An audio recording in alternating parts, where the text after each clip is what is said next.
순서대로 나오셔서 또 삶의 은혜들을 여러분들이 자랑해 주시면 감사하겠습니다. 우리가 매달 이렇게 위지데이를 지키는 것은 날마다 예수님과 동행하는 삶을 살아가고 또 그것을 점검하면서 우리에게 주시는 은혜를 나누기 위함이기도 하지만 더 근본적인 이유가 하나 있습니다. 그것은 우리 모두가 예수님의 증인으로 부름을 받았기 때문입니다. 예수님께서는 분명히 사도행전 1장 8절에 오직 성령이 너희에게 임하시면 땅끝까지 이르러 내 증인이 될 것이라고 분명히 말씀하셨습니다. 예수님이 우리 모두를 향하여 가지고 계신 계획이 있습니다. 그것은 우리가 예수를 믿는다고 하면서 그저 교회만 다니는 사람이 아니라 정말로 예수님의 증인으로 살아가는 것입니다. 다들 아시는 것처럼 초대교회 성도들에게 있어서 예수를 믿는다는 것은 고난의 불구덩이 속으로 들어가는 것과 같았습니다. 예수를 믿는다는 이유로 그들이 살아왔던 유대 공동체에서 쫓겨나고 때로는 직장을 잃고 때로는 감옥에 갇히거나 잔인하게 죽임을 당하는 그런 순교의 피를 흘려야만 했습니다. 그런 환경 속에서 누가 여러분 예수를 믿으려고 하겠습니까? 예수를 믿으면 그들의 앞길이 뻔히 보이는데 어떤 미래가 펼쳐질지 뻔히 보이는데 누가 예수님을 믿으려고 하겠어요? 그런데 성경이 분명하게 우리에게 증언하고 있는 것은 뭐냐면 그런 가운데서도 예수를 믿는 사람들의 수가 더하여졌다는 것입니다. 여러분 놀랍지 않습니까? 예수를 믿으면 고난의 불구덩이 속으로 들어가야 한다는 것을 다 알아요. 그런데도 분명히 이 성경의 증언에 따르면 예수를 믿는 사람의 수는 계속 더하여져 갔다는 것입니다. 여러분 그 이유가 뭘까요? 그 이유는 예수를 믿는 사람들 가운데 증인들이 많았기 때문입니다. 와, 정말로 예수님은 살아 계시는구나. 정말로 예수님은 예수를 믿는 사람들과 함께 계시는구나. 정말 예수를 믿는 사람들을 보면 그런 생각이 드는 거예요. 예수를 믿는 사람들을 보면 진짜 그런 생각이 드는 거죠. 그 사람의 삶을 보면 그런 생각이 저절로 드는 증인들, 그런 환경 속에서도 예수를 믿으면 그 예수님께서 우리의 삶에 어떠한 구원과 또 축복을 부어주시는지를 삶으로 보여주는 증인들이 많았기 때문입니다. 우리는 한국교회가 위기라는 말을 자주 듣습니다. 여러분, 한국교회의 위기는 결국 어디에서 온 것일까요? 결국 한국교회의 위기는 증인의 문제입니다. 도대체 하나님의 말씀대로 사는 증인들이 누구냐? 우리에게 좀 보여달라. 이것이 이 세상이 교회를 향해서 외치는 소리입니다. 도대체 하나님 말씀대로 살아가는 사람들이 누구냐는 거예요. 여러분, 우리가 하나님을 믿는다고 말할 때 이 믿다라는 헬라어 동사는 두 가지 의미를 함축하고 있습니다. 첫 번째는 신실하다라는 뜻입니다. 그래서 여러분들이 신약 성경을 볼 때 이 믿음이라고 번역된 단어를 읽다가 잘 이해가 안 되는 부분들이 나올 때가 있을 거예요. 여러분, 그때 신실하다를 그 믿음과 바꾸어서 대입을 해보면 그게 이해가 됩니다. 예를 들면 마태복음 21장 22절을 보면 너희가 기도할 때에 무엇이든지 믿고 구하는 것은 다 받으리라 하시니라. 예수님께서 믿고 구하는 건 다 받으리라고 하셨거든요. 그런데 여러분들은 믿고 구하는 것을 다 받으셨습니까? 주실 줄로 믿습니다 하고 기도했더니 여러분 다 주시던가요? 여러분, 보통 많은 분들이 믿고 구하는 것은 다 받으리라는 이 말씀을 주님, 제가 이번에 꼭 이거 하고 싶은데, 제가 꼭 이게 돼야 되는데, 꼭 이게 있어야 되는데 주실 줄로 믿습니다, 이런 의미로 받아들이고 정말로 그거 달라고 40일 뭐 철야를 하든 뭐 며칠 금식을 하든 하나님께 달라고 막 떼를 쓰죠. 근데 여러분, 앞서도 잠깐 말씀드렸던 것처럼 믿고 구했는데 안 주시는 게 너무 많아요. 안 주시는 게 너무 많아요. 이 믿고 구하라는 이 말씀에다가 믿다라는 의미가 아니라 신실하다라는 의미를 넣어서 여러분 적용을 해야 되는 거예요. 그러니까 이 말씀은 쉽게 말하면 신실해지고 나서 하나님께 기도하라는 거예요. 신실하게 행한 후에 하나님께 구하면 하나님께서 주신다는 거예요. 근데 여러분, 하나님 앞에 신실한 사람은 절대 자기 욕심이나 헛된 것을 구하지 않습니다. 신실한 사람은요, 하나님 앞에서 자기를 부인하기 위해 기도합니다. 하나님의 말씀대로 살기 위해 기도합니다. 하나님의 말씀에 순종하기 위해 기도합니다. 여러분, 그 기도가 어떻게 응답되지 않을 수 있겠어요? 하나님의 뜻대로 구하는 기도가 어떻게 응답되지 않을 수 있겠어요? 그러니까 여러분, 신실한 사람은요, 구하는 대로 응답받게 돼 있어요. 왜요? 하나님의 뜻대로 구하니까. 두 번째 의미는 어떤 의미가 있냐면 입증하다라는 의미를 함축하고 있습니다. 이것은 우리가 야고보서 말씀이 그대로 적용되는 말씀인데요. 내가 믿는다면 내가 믿는 것을 나 스스로 입증하는 것이 믿음이라는 거예요. 무엇으로 입증하죠? 행함으로 입증하는 게 믿음이라는 것입니다. 십자가에 달리신 예수님이 나의 구세주라고 믿는다면, 그분만이 내 인생의 주인님이시라고 믿는다면, 내가 고백한 그 믿음은 내 삶으로, 내 행함으로 입증되어야 한다는 거예요. 그래서 여러분, 교회라고 하는 건 이 믿음을 말로 떠드는 사람들이 모이는 곳이 아니고 삶으로 그 믿음을 입증하는 사람들이 모이는 공동체입니다. 우리가 이 교회의 문턱을 너무 낮춰놨어요. 물론 누구나 오셔야 합니다. 그러나 이곳에 있다고 해서 그 사람들이 다 교회는 아니에요. 이곳에 들어와 있다고 해서 그 사람들이 교회는 아니에요. 교회는 정말로 예수를 믿는 무리들이에요. 근데 여기서 예수를 믿는다는 말은 정말 신실하게 행하고 삶으로 자기 믿음을 입증한 사람들의 모임이라는 거예요. 그래서 예수님을 내 주님이라고 고백한 대로 신실하게 행하면서 살고 그 주님의 말씀대로 순종하며 사는 사람들의 모임이 교회라는 것입니다. 또한 그러하기 때문에 여러분, 믿음의 사람들은 여러분 증인일 수밖에 없어요. 왜요? 믿음을 행함으로 입증하며 살거든요. 신실하게 내가 행하면서 살거든요. 그러니까 여러분, 그리스도인은 증인일 수밖에 없는 것입니다. 그런데 그런 증인을 찾아보기가 어려우니까 여러분, 한국교회가 위기라는 말을 듣습니다. 정말로 많은 무리들은 모여 있는데 교회라는 곳을 들여다보면 정말로 증인들이 잘 안 보이는 거죠. 안타깝게도 많은 성도들이 성경 말씀대로 예수님을 믿기보다는 먼저 예수를 믿는 사람들을 보고 예수를 믿는 경우가 많습니다. 한국교회가 지금 겪게 되는 위기가 거기에서 출발한 거예요.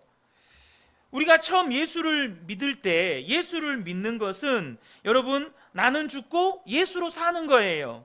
자기를 부인하고 자기 십자가를 지고 예수님을 따르는 겁니다. 내 욕심과 내 계획과 내 생각 다 내려놓고 예수님만 따라 사는 거예요. 그게 예수를 믿는 거예요. 그런데 예수를 처음 믿을 때 이렇게 예수를 믿는 것은 이런 것이다, 이렇게 배운 게 아니고, 보니까 예수를 믿는데 거짓말도 너무 잘하고, 예수를 믿는데 싸움도 너무 잘해요. 예수를 믿는데 술도 잘 마셔요. 예수를 믿는데 세상에서 세상 사람인지 예수 믿는 사람인지 도통 구분이 안 될 만큼 세상과 타협을 너무너무 잘해요. 성경 말씀대로 살지도 않아요. 그러니까 예수를 믿는 건 저렇게 믿어도 되나 보다, 예수는 저렇게 믿어도 되나 보다, 이렇게 믿음을 시작하는 거예요.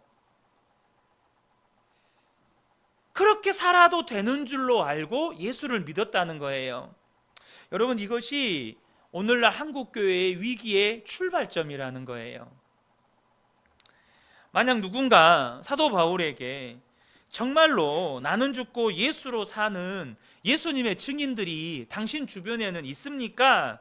정말로 영원한 하나님 나라를 소유했기 때문에 이 세상에서 어떤 고난을 당하고 어떤 아픔을 겪어도 그것으로 인해서 기뻐하고 오히려 고난당한 것을 특권이라고 여기는 그런 사람들이 있습니까? 라고 물었다면 사도 바울은 그 즉시 당연하죠, 당연히 있죠 라고 대답했을 거예요. 바로 그 사람들이 오늘 본문에 사도 바울이 소개하고 있는 디모데와 에바브로디도입니다. 바로 그 사람들이 디모데와 에바브로디도예요. 여러분, 만약에 어떤 사람이 예수님을 믿고 싶은데 어떻게 예수님을 믿어야 합니까? 라고 물을 때 여러분 혹시 나처럼 믿으시면 됩니다 라고 대답하실 수 있겠습니까? 이거 굉장히 중요한 질문입니다. 내가 예수님을 믿고 싶은데 어떻게 예수님 믿어야 됩니까? 라고 물었어요, 여러분에게. 근데 나처럼 믿으시면 돼요. 내가 예수님을 믿는 것처럼 믿으시면 됩니다. 여러분, 이렇게 대답하실 수 있겠습니까? 여러분, 죄송한 표현이긴 하지만 저도 이 말씀 앞에 정말 정직하게 저 자신을 또 돌아보지만 우리가 이 부분에 대해서 자신 있게 대답을 못하기 때문에 여러분, 한국교회가 위기라는 말을 듣는 것입니다. 나처럼 믿으면 돼요 라고 자신 있게 말할 수 있는 사람들이 그리 많지 않아요. 교회가 성도가 100명이라 그러면 100명 다 그렇게 말해야 돼요. 나처럼 믿으면 돼요. 나처럼만 믿으면 당신 반드시 구원받습니다. 나처럼만 믿으면 당신은 온전히 예수 믿는 사람 됩니다. 이렇게 말할 수 있는 사람들을 찾아보기가 어려워요. 그런데 여러분, 사도 바울이요, 고린도 교회 성도들을 향해서 이렇게 이야기를 해요. 고린도전서 11장 1절을 보면 내가 그리스도를 본받는 자가 된 것 같이 너희는 나를 본받는 자가 되라. 여러분, 너무 놀라운 말씀 아닙니까? 내가 예수님을 본받았으니 너희도 나처럼 예수 믿으면 된다, 이 말이에요. 나를 본받으면 너희들은 진짜 예수 제대로 믿는 거다. 이렇게 지금 사도 바울은 이야기해 주고 있는 것입니다. 이게 교만한 말처럼 들릴 수 있지만 사도 바울은 자신이 예수님을 본받는 자가 되었기 때문에 자신을 본받는 자가 되라고 말할 수 있었던 것입니다. 저는 우리 근혜교회 성도님들이 이렇게 말할 수 있는 분들이 되시기를 축복합니다. 그렇게 되셔야 합니다. 나처럼 믿으면 돼. 정말 나처럼 예수 믿으면 틀림없어. 그런데 많은 성도들이 예수님을 믿기는 하지만 실제로 예수님으로 사는 것에 대해서는 너무 자신이 없어요. 그런데 이게 초대교회도 비슷했어요. 사도 바울이 지금 빌립보에 디모데를 보내거든요. 근데 디모데를 보내면서 이 디모데를 보내는 사도 바울의 심정을 이야기합니다. 20절과 21절인데요. 새번역 성경으로 보면 좀 더 이해가 쉬워요. 뭐라고 되어 있냐면 나에게는 디모데와 같은 마음으로 진심으로 여러분의 형편을 염려하여 줄 사람이 아무도 없습니다. 그러니까 디모데만큼 이 빌립보 교회 성도들의 형편을 염려해 줄 사람이 있다 없다? 없다는 거예요. 디모데밖에 없다는 거예요. 디모데밖에. 사도 바울 주변에도. 그러면서 21절에 이거는 사도 바울이 지금 로마 감옥에 지금 갇혀 있으면서 로마 교회 성도들하고 교제하는 그 과정 가운데서 쓴 말이니 그 주변에는 로마 교회 성도들이 있었겠죠. 그래도 그리스도인들과 교제를 하니까 21절에 모두 다 자기 일에만 관심이 있고 그리스도 예수의 일에는 관심이 없습니다. 이랬다는 거예요. 바울 주변에도 온통 자기 일에만 관심을 갖고 다른 사람, 이 빌립보 교회의 어려움에 관심을 갖는 사람들이 디모데 빼고는 없었다는 거예요. 사도 바울 때도 디모데처럼 하나님을 위해서 헌신하는 사람들을 찾아보기는 그렇게 쉽지 않았습니다. 지금 디모데를 로마에서 이 빌립보로 보내는데 그 거리가 약 1300km입니다. 지금으로 말하면 이탈리아 로마에서 그리스까지예요. 그러니까 여러분 비행기 타고 가야 되는 거리입니다. 그 길을 디모데가 걸어서 가야 되는 거예요. 그러니까 여러분 사도 바울이 디모데에게 빌립보 교회에 다녀와라 라고 할 때는 옆 동네 갔다 오라는 말이 아닙니다. 옆 동네 갔다 오라는 말이 아니고 1300km를 걸어서 그 빌립보 교회의 어려움을 이렇게 해소해주고 다시 또 1300km를 걸어서 여기까지 오라는 거예요. 여러분 이거는요 보통의 헌신이 필요한 게 아닙니다. 그런데 디모데는 그렇게 하겠다는 거예요. 기꺼이 그렇게 하겠다는 것입니다. 그 말이 뭘 의미하는 거죠? 디모데 안에 예수님이 계시고 그런 디모데를 통해서 예수님이 역사하고 계시다는 뜻입니다. 그런 디모데를 보면 예수님이 보인다는 거예요. 1300km를 갔다가 빌립보 교회의 어려움을 좀 도와주고 와라 하는데 제가 하겠습니다. 갔다 오는 거예요.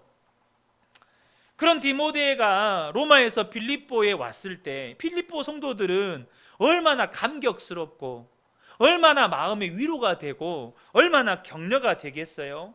이 빌립보 교회 성도들도 디모데를 볼 때 예수님이 그와 함께 계시는 것을 보고 예수님이 디모데를 통해서 일하시는 걸 보는 거죠. 디모데가 어떻게 그런 증인된 삶을 살 수 있었을까요? 디모데가 누구의 제자인지를 보셔야 돼요. 여러분 잘 아시는 것처럼 디모데는 바울의 제자입니다.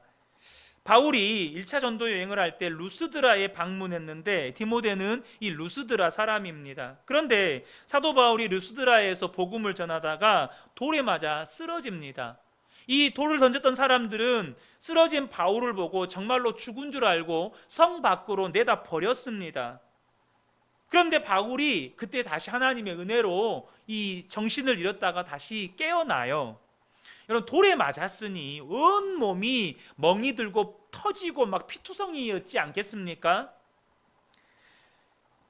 디모데가 그 광경을 다 봤어요. 십자가 복음 때문에 돌에 맞아 죽게 된 바울을 보았고 또 그 사도 바울이 기적적으로 다시 일어나는 것도 보았어요. 그런데 더 감동적인 것은 사도 바울이 그 만신창이 몸을 이끌고 또 다른 도시로 복음을 전하기 위해 떠났다는 것입니다.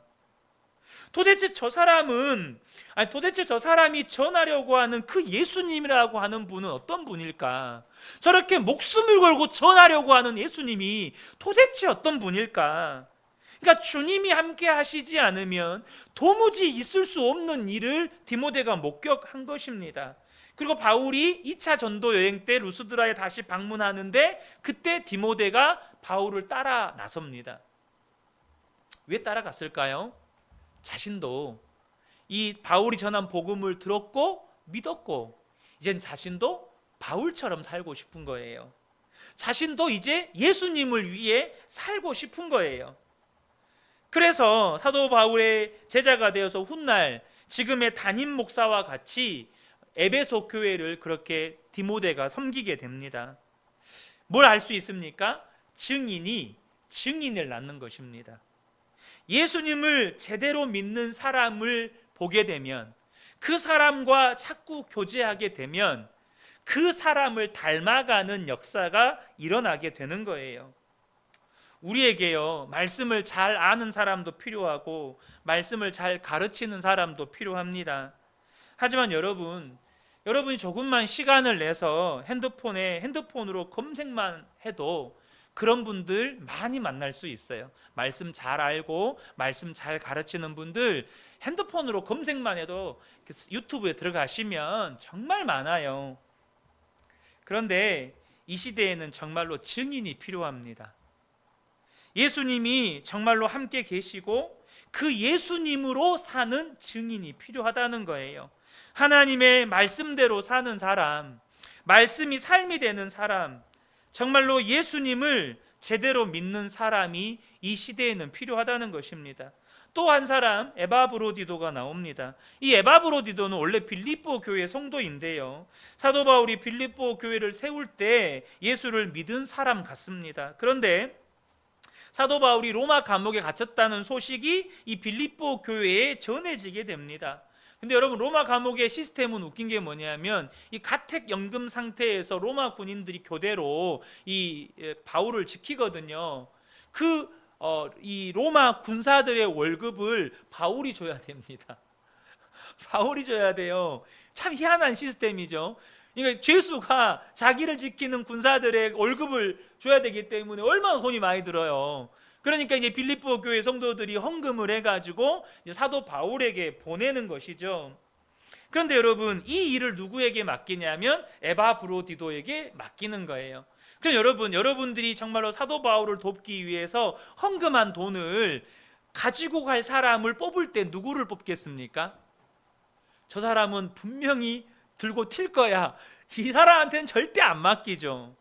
목에 칼이 들어와도 반드시 사도 바울에게 전해줄 사람, 정말로 충성되고 신실한 사람에게 맡기지 않겠습니까? 그 사람이 에바브로디도였어요. 에바브로디도도 1300km를 걸어서 로마까지 옵니다. 그 돈 들고.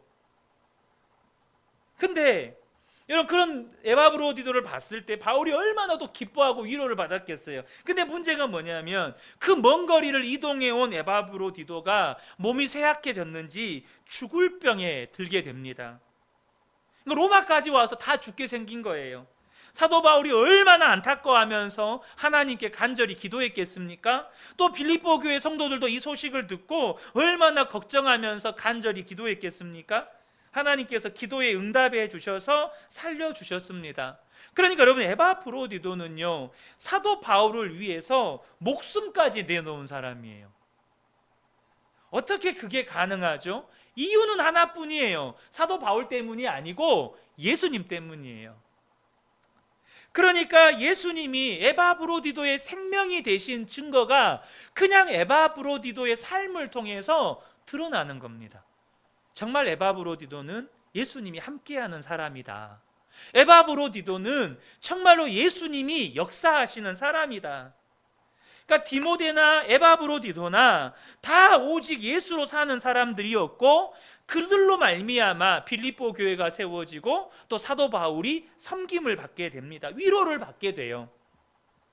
이들은 사도 바울에게 하나님이 붙여주신 정말로 귀한 동역자들이었던 것입니다.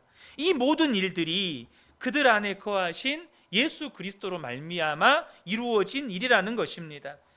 여러분, 예수로 사는 사람, 예수님과 동행하는 사람은 다 이런 삶을 살게 된다는 거예요. 고린도후서 5장 15절을 보면, 그가 모든 사람을 대신하여 죽으심은 살아있는 자들로 하여금 다시는 그들 자신을 위하여 살지 않고 오직 그들을 대신하여 죽었다가 다시 살아나신 이를 위하여 살게 하려 함이라. 아멘이십니까? 정말로 이제 예수를 믿는 사람들은 자기 위해서 살지 않고 오직 우리를 위하여 죽었다가 다시 사신 예수님 위에 살도록 주님이 역사하신다는 것이죠. 그러므로 여러분, 예수님을 온전히 믿는 사람은 절대 자기 자신을 위해 살 수 없습니다. 그래서 사람들이요, 그 사람을 보면 압니다. 그 사람을 통해 역사하신 분이 예수님이시라는 것, 예수님이 그 사람과 함께 하신다는 것을 그 사람의 삶을 보면 알게 됩니다. 그리고 그런 사람들을 통해서 교회 공동체가 온전하게 세워지고 하나님의 일꾼들이 위로를 받고 격려를 받고 다시 일으킴을 받게 되는 것입니다. 오늘 본문에서 사도 바울이 소개하는 디모데와 에바브로디도를 통해서 우리 자신을 돌아볼 수 있어야 한다는 것입니다. 지금 나는 얼마나 성숙한 그리스도인이 되었는가? 내 삶에 예수님은 얼마나 나의 주님이 되셨는가? 사람들은 나를 통해서 정말로 예수님을 보고 있는가? 우리가 이것을 오늘 이 말씀을 통해서 도전받고 우리 자신을 돌아볼 수 있어야 한다는 것입니다. 본문을 보면 사도 바울이요, 에바브로디도를 향해서 5가지 호칭을 사용했습니다.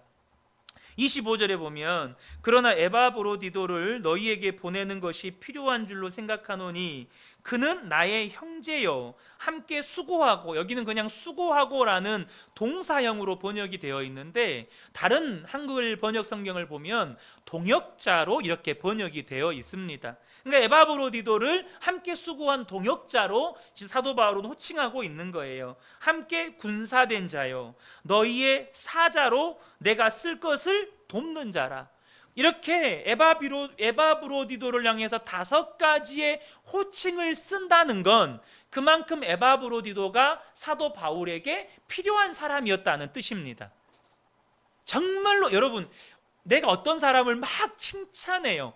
여러 가지 호칭, 미사여구를 붙여가면서까지 그 사람을 마르고 닳도록 칭찬한다는 건 그만큼 그 사람이 나에게 힘이 됐고 도움이 됐고 그 사람을 통해서 내가 은혜를 입었다, 그런 의미지 않겠어요? 사도 바울이 무슨 그 구색 갖추기 위해서, 뭔가 형식 갖추기 위해서 쓴 말이 아니라는 거예요.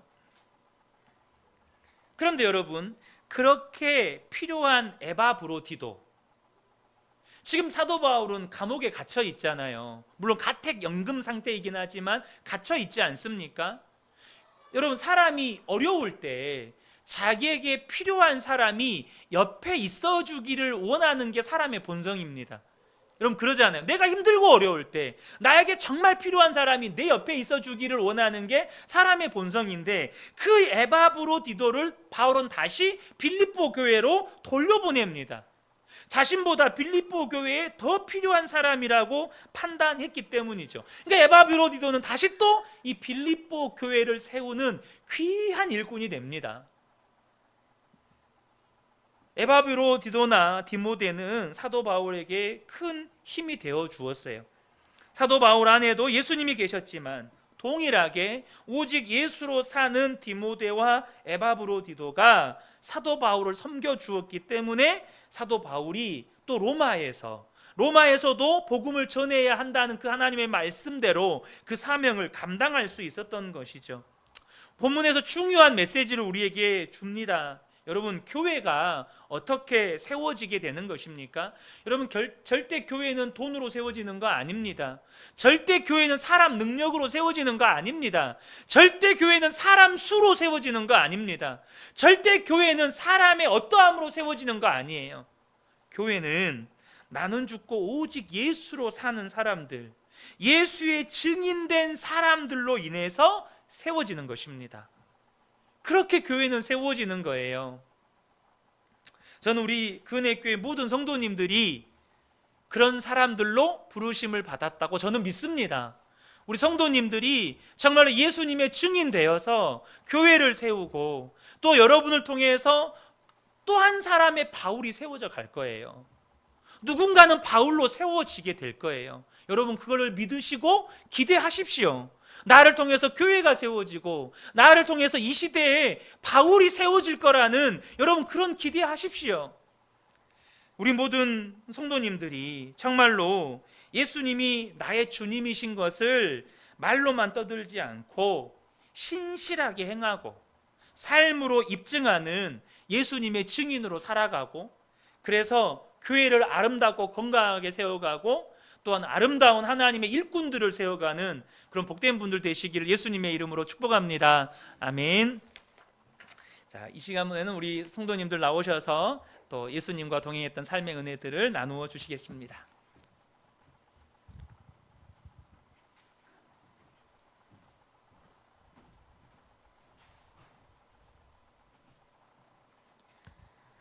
8월 30일 금요일, 코로나로 일주일이 어떻게 지나가는지 모르겠습니다. 약에 취해 계속 잠을 잤습니다. 일상생활을 유지하지 못하고 겨우 밥만 차려 먹고 누워서 잠을 잔 것 같습니다. 오늘은 일어나는데 조금은 괜찮아진 것 같았는데 다시 몸이 힘든 걸 보면 아닌 것 같기도 하지만 그래도 컨디션이 많이 돌아왔습니다. 아파 있는 동안 많은 죄를 짓고 다시 회개하고 언제나 끝날 수 있을까라는 생각에 낙심이 올라오기도 합니다. 예지는 집에서 계속 잘 먹여서 보냈더니 몸이 괜찮아졌다고 해서 감사했습니다. 광주에 와서 아픈 게 다행이라는 생각을 해봅니다. 정작 나는 화요일부터 본격적으로 아프기 시작했으니 제대로 전염된 게 맞는 것 같습니다. 내 남매가 우애롭게 지내서 감사합니다. 아이들이 커가면서 더 친밀해지는 것 같아서 감사하고 떨어져 있지만 서로 챙겨줘서 감사합니다. 요즘 나의 낙은 이런 아이들을 보는 것입니다. 나는 물질적인 것을 남겨줄 수 없기 때문에 형제 우애와 믿음으로 사는 것, 그리고 아이들에게 주신 달란트를 발견하여 그 길로 인도하는 것이라고 생각합니다. 계속 상황에 빠져 허우적대고 있는 나를 보게 됩니다. 그런 나에게 주님은 이길 수 있다라고 말씀해 주시는데 내가 그 말씀을 믿지 못하고 있습니다. 염려하지 말라고 하시는데 수시로 염려에 빠져 있고 마음을 지키지 못하고 넘어집니다. 월말이라 엄청 바쁜데 코로나에 걸리기까지 해서 사무실에 엄청 민폐를 끼치고 있습니다. 오전에만 잠깐 나가서 아무도 없을 때 바쁜 일만 처리해 놓고 쉬고 싶은 마음이 굴뚝 같은데 때를 못 맞춰서 이래저래 더 피곤한 것 같습니다. 그래도 오후에는 집에 돌아와 쉼을 가질 수 있어서 감사합니다. 일할 수 있게 해주셔서 감사합니다. 엄청나게 죄인이지만 나를 사랑해 주시는 주님 안에 있어서 감사합니다.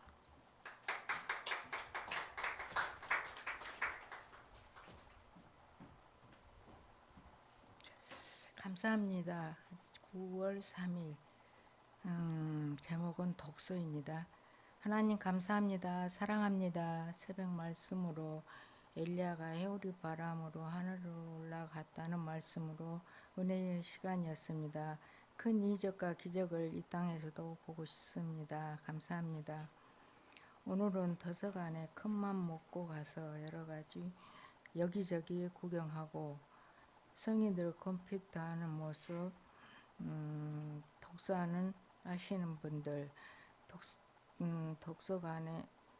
도서관에 가득 차 자리가 몇 자리밖에 남아 있지 않았습니다. 4명이 앉아 있는 자리에 자리를 잡고 춤추는 고래는 행복하다 책을 읽기 시작하였습니다. 처음 책을 접하였을 때에는 제목에서 낯설게 생각하였는데 책을 읽어갈수록 깊이 빠져들게 하였습니다. 이 책을 쓰신 목사님께서 얼마나 기도하셨는가를 느끼게 하였습니다. 난생 처음으로 꼼짝하지 않고 4시간을 책을 읽었다는 것에 제 자신을 기특하였습니다. 감격이요 감동이었습니다. 저를 참 잘했다고 칭찬해 주었습니다. 춤추는 고는은 행복하다 책 제목에서 사람도 춤추며 행복하였습니다. 책 속에서 중간중간 주신 하나님 말씀에서 함께하여 주셨기 때문인 것 같았습니다. 이 책을 추천해 주시고 책도 선물해 주신 집사님, 권사님 감사합니다. 그늘교회 공동체의 생명을 살리는 교회라는 것을 더 깊이 생각하게 하였습니다. 믿지 않는 영혼들이 새 생명으로 더 거듭나기를 원합니다. 하나님의 은혜요 사랑입니다. 덕분에 도서관에도 구경하고 책도 읽을 수 있어서 감사합니다. 오늘도 함께하여 주셔서 행복한 하루였습니다. 시원한 바람 주셔서 감사합니다.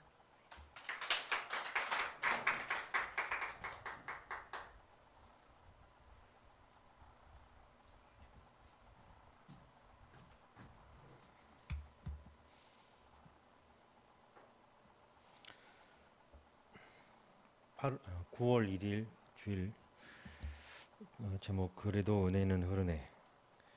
야곱을 생각해 보면 아마도 처자식들과 장인과의 관계 등으로 스트레스를 받아 머리가 새하얗게 흰머리로 변했거나 아니면 원형 탈모로 보기가 싫어요 머리를 아예 싹 밀어버리지 않았을까 싶다. 루벤이 후에 타락한 것도 이런 가정 환경의 배경에서 이모이자 작은 어머니인 라헬에 대해 어머니가 겪은 아픔을 되갚아주고자 차마 이모를 괴롭히지는 못하고 아버지에 대한 반항심이 깊은 뿌리가 되어 라헬의 종이었던 비라가 아버지의 작은 부인임에도 그를 범하는 죄를 지었다. 시므온과 레위의 폭력성도 다 그 뿌리가 아버지의 어머니에 대한 냉대에서 온 버림받은 것 같은 감정들이 쌓여서 특히나 친여동생의 강간사건을 대처하는 아버지의 무능력한 모습을 붕괴하며 아버지와 일절 상의 없이 일을 저질렀던 것을 볼 수 있다. 이 셋 다 아버지에 대한 벽이 있어서 그런 열매들이 맺힌 것을 본다. 왜 야곱이 그래야 했을까? 첫 단추가 잘못 끼워졌던 것을 본다. 외삼촌 라반의 집에 왔을 때 아버지 이삭의 분부대로 그 집에서 신부감을 찾아 결혼하는 것까지는 맞지만 그 선택 기준이 하나님께 묻고 응답을 기다린 것이 아니라 자기 눈에 곱고 아리따운 것을 선택했다. 그래서 자기 스스로 지혜롭다 믿고 살았던 그가 외삼촌 라반의 꾀에 넘어갔다. 그리고 이왕 결혼을 하였다면 두 아내 모두 공평하게 사랑했어야 했지만 그렇지 못한 결과가 참으로 복잡한 가정사로 발전되었다. 이런 막장 드라마 같은 야곱이지만 하나님은 당신의 계획을 계속 진행해 가셨고 이렇게 깨어지고 어그러진 야곱의 가족들을 하나도 버리지 않으시고 그들을 통해 하나님의 은혜의 물줄기가 흐르게 하셨다. 동이가 근래에 교회에 잘 나오고 오늘은 교회의 다른 아이들과 함께 찬송하는 교회 아이들과 볼링도 치러 가고 거기서 섬겨진 저녁도 함께 먹고 왔다. 아이들이 교회 아이들과 함께 하지 못해 늘 마음에 걸렸었는데 조금씩 변화가 있는 것 같아 감사했다. 여전히 말을 툭툭 내뱉고 나에게 벽을 두지만 이만큼 변화된 것도 감사하다. 일주일 전에 동이가 게임을 하는데 주로 썼던 노트북 컴퓨터가 고장이 나서 11만 5천 원이나 주고 수리를 맡겼는데 이 일로 게임을 못한 지 일주일이 되었다. 자의반 타의반 게임을 못하게 되자 처음에는 PC방으로 나돌다가 그나마 집에서 게임하던 시간에 핸드폰을 하더라도 게임을 안 하게 된 것도 이런 변화의 원인이지 않나 싶다. 야곱을 보면서 아버지의 역할과 처신의 중요성을 느끼지만 안타까운 것은 야곱이 실패한 것처럼 나도 좋은 아버지는 결코 못된 것 같다. 그럼에도 불구하고 오늘 말씀에서 강조하는 것이 아버지가 중요한데 못해서 집안꼴이 모양이 되었다고 정죄하는 것이 아니라 그럼에도 불구하고 하나님의 은혜를 계속 부어주셨다는 사실이다. 이것이 소망이 된다. 그 어떤 인간도 완벽할 수가 없다. 자기 스스로 의롭다 하는 자들에게는 하나님의 은혜가 임하지 않는다. 나의 연약함을 인정하고 하나님의 긍휼을 구할 때 하나님은 그곳에 임재하시고 그 깨어진 그릇 같은 실패자 인생들을 사용하셔서 하나님의 은혜의 역사를 이루신다. 머리가 휘어진 사람들을 보면 얼마나 인생의 질곡이 심하면 그럴까 존경심과 안쓰러운 마음이 들었다. 새치 하나 없고 동안을 자랑하던 나도 언제부턴가 거울에 비친 모습에 흰머리가 보이고 얼굴에 주름이 자글자글한 게 보였다. 아, 나도 좋은 시절이 다 가고 고생의 흔적이 얼굴에 남아있구나 하는 생각이 들었다. 아이들을 첨단 스포츠 센터에 데려다주고 오다가 차에 전조등이 하나 들어오지 않는 걸 발견했다. 본네트를 열어보니 등이 나간 쪽에 카바가 아예 없는 걸 발견했다. 아마도 내가 전에 정비를 할 때 반대쪽 전구 교체를 하면서 열어놓고 잊어버린 모양이었다. 다행히 당장 크게 문제될 일은 아니라 전구를 교체하고 본네트를 그냥 덮었다. 저녁에 마트에 갔던 동아와 동은이가 마트에서 오다가 사온 물건 하나를 길에 흘려버린 것을 알았다. 마트 문 닫기 직전에 전화해서 혹시 거기 있냐고 물었더니 없다고 했다. 동은이가 찾으러 나갔다가 못 찾고 왔는데 순간 입에서 욕이 나왔다. 아이들이 자기들 똑똑한 척은 다 하면서 이런 실수를 하는 모습에 나에게 평소 불손한 것이 생각나서 입에서 욕이 나왔다. 그리고 내가 직접 나가서 아파트 현관 입구에 떨어진 물건을 찾아 발견해서 집으로 들고 왔다. 그때 문득 나의 실수에 대해서는 관대하고 자식들과 아내의 실수에 용납을 못하는 못된 내 모습을 보았다. 아들도 못 찾은 것을 바로 찾은 것이 내가 눈이 좋아서일까? 하나님께서 보여주신 것이다. 몇 주 전 주일 예배 후에 엄청 더워서 집에 있을 수 없다며 해질 무렵 보성 율포 해수욕장에 가서 해변 백사장을 걷다가 저녁까지 먹고 왔는데 광주에 다 와서 동훈이가 시계를 해수욕장에 벗어놓고 왔다는 말을 들었다. 생각 같아서는 돌아가서 찾아와야 책상이 풀렸겠지만 왕복 기름값이며 시간이며 설령 가본들 그게 그 자리에 있겠나 싶어서 가지 않기로 했다. 하지만 남은 것은 아들에 대한 정죄하는 마음뿐이었다. 이것이 머리가 커졌다고 자기가 다 똑똑한 척은 다 하면서 이런 실수를 하고 다니는 것이 도저히 용납이 안 되었다. 최소한 다시는 내 앞에서 자기가 옳다고 안 하겠다는 다짐이라도 받아야 직성이 풀릴 듯 싶었다. 그리고 이렇듯 다른 사람에 대해서 냉정하면서 내 자신에 대해서는 많은 느슨한 내 모습이 보인다.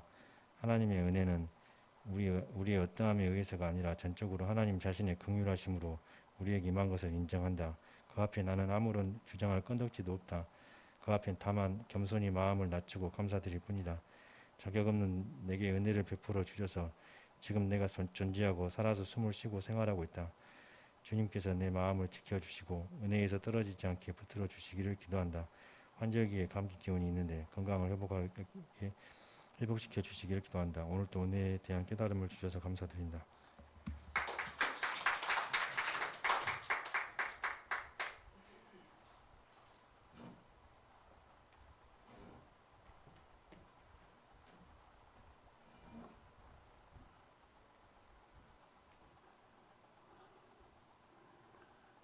8월 20일 일기입니다.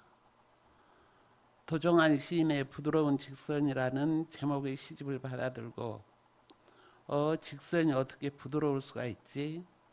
예전에 나 같으면 이건 모순이라고 생각하고 덮어버렸을 텐데 창조력이 이러한 발상에서부터 나오는 걸 알기에 계속 부드러운 직선이라는 단어가 한 달여간 내 마음속에서 부딪혔다. 오늘은 효천 어울림 도서관에서 책 모임을 하는 날이다. 권사님들 4명이 시작했는데 지난달에 1명, 이번 달에 1명, 믿지 않는 자들이 합세를 한다. 이 책 모임을 통해 복음이 흘러가길 소망한다. 저들이 가랑비에 옷 젖듯이 복음을 받아들이기를 바라며 요즘 나는 안정감을 어디에 두고 있나 생각해 본다. 주님이라고는 말하지만 내 계획과 빗나가는 일이 생기면 당황하게 된다. 주님께 묻는다. 왜 이런 일이 발생했을까요? 이번 일을 통해서 주님께서 깨닫게 하신 일이 있으시나 보다. 기대가 된다. 믿음으로 반응해 보자.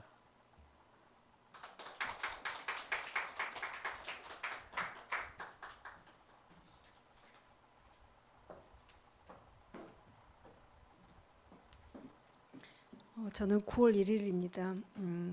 주일 예배 후 순모임을 하며 성경에 결코 들어가서는 안 될 것 같은 기생납, 시아버지와 동침한 며느리, 이방 여인, 남의 아내였던 여인들에게도 하나님의 은혜가 임해서 구원받고 성경에 기록된 놀라운 역사에 대한 이야기를 순원들과 서로 나눴습니다.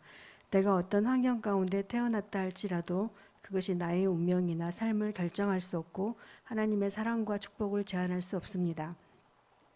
10대 시절의 내 인생은 어두운 회색이었습니다. 고등학교 시절을 생각하면 아침마다 등교하며 올라가야 하는 언덕길은 슬프고 외로워서 세상에 대한 반항심과 냉소적인 마음으로 하루하루가 힘든 시간들이었습니다. 평생 동안 사이가 안 좋으셨던 부모님, 아버지를 닮았다고 나에게 한풀이와 모진말을 내뱉는 엄마의 말들로 차곡차곡 쌓여진 상처로 마음은 위축되어 갔습니다. 결혼을 통해 사랑하는 남편을 도피처로 삼아 보상받고 싶은 마음이 가득했지만 갈등과 상처는 더 쌓여갔고 사마리아 여인같이 목말라 하던 나에게 예수님이 내 인생에 찾아오셨습니다. 우리가 자격 없고 선한 것이 없어도 하나님은 택한 백성을 포기하지 않으시고 빚으시고 축복의 사람으로 세우십니다.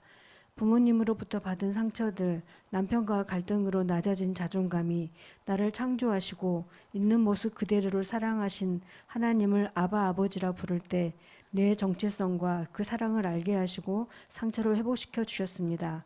나에게는 선한 것이 없지만 축복해 주시고 내 인생이 하나님 안에서 복된 인생임을 경험케 하십니다. 지금 내 모습은 20대 때 내가 상상하고 기대했던 것과는 전혀 다른 삶을 살아가고 있습니다. 지금은 내 뜻과 계획이 아닌 하나님의 뜻과 계획을 구하며 따라가는 인생이 되었습니다. 시대훈련, 재정훈련을 겪으며 내 욕심을 내려놓게 하시고 개척교회에서 한 영혼의 귀함을 알게 하시고 시골에서 텃밭을 일구며 거둔 채소를 통해 성도들과 나눔의 기쁨을 맛보게 하십니다. 자녀에 대한 기대와 대리만족하고 싶은 욕심을 내 뜻과 계획을 내려놓는 훈련을 받으면서 하나님의 주권과 그 신실하심을 신뢰하며 바라보게 됩니다. 주님, 강한 자아를 가지고 있던 나를 하나님을 바라보며 나는 죽고 예수로 살아가기 소망하는 인생으로 빚어가시니 감사합니다. 상처 많은 나를 치료하시고 자격 없는 나를 하나님의 자녀 삼아주시고 구원하여 주시니 감사합니다. 날이 더할수록 더 성숙한 믿음의 사람으로 변화되어 갈 것을 기대하며 감사합니다. 무화과를 좋아하는 나를 위해서 무화과를 심어준 남편을 통해 무화과를 먹을 수 있게 하셔서 감사합니다. 주일 예배와 순모임과 성도들과의 교제를 통해 은혜 주시고 오늘도 주님이 함께 하셔서 감사합니다.